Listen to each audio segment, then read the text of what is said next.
জাতীয়তাবাদী যুবদলের ৪৭তম প্রতিষ্ঠাবার্ষিকী উপলক্ষে সোমবার শহীদ রাষ্ট্রপতি জিয়াউর রহমানের সমাধিতে শ্রদ্ধা নিবেদনে হাজির হয় সংগঠনটির বিভিন্ন স্তরের নেতাকর্মীরা। এদিন দলের সিনিয়র নেতাদের নিয়ে দলের প্রতিষ্ঠাতার সমাধিতে শ্রদ্ধা জানান বিএনপির স্থায়ী কমিটির সদস্য সালাউদ্দিন আহমদ।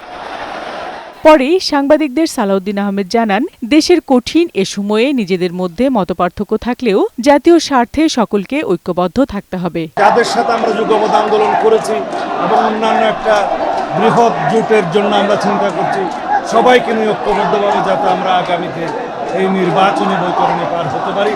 তবে জাতির মধ্যে ঐক্যটাই হচ্ছে আমাদের সবচেয়ে বড় শক্তি। আগামী নির্বাচন ঘিরে দলীয় প্রস্তুতির কথা তুলে ধরে তিনি বলেন, যোগ্য প্রার্থীদের নিয়ে আলোচনা করছে হাইকমান্ড। আমরা সমগ্র বাংলাদেশে আসন ভিত্তিক সকল যোগ্য প্রার্থীদের, একাধিক যোগ্য প্রার্থীদের সাথে আমরা কথা বলেছি।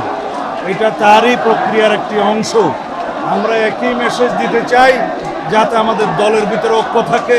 এদিকে রাজধানীর একটি হোটেলে দুদিনব্যাপী ইকোনমিক রিফর্ম সামিট ২০২৫-এর উদ্বোধন করে বিএনপির স্থায়ী কমিটির সদস্য আমির খসরু মাহমুদ চৌধুরী বলেন, আমলাতন্ত্রের ক্ষমতা কমিয়ে কাজের বিকেন্দ্রীকরণ করার মাধ্যমে জবাবদিহিতা নিশ্চিত করা হবে।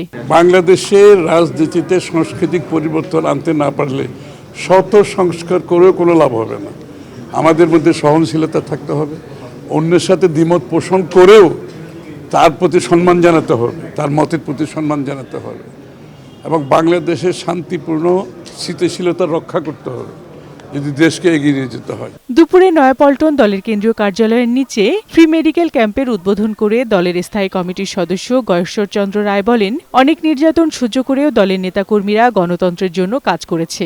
আগামীতেও এই ঐক্য ধরে রাখতে হবে। বিউটি সমাদ্দার, বৈশাখী সংবাদ, ঢাকা।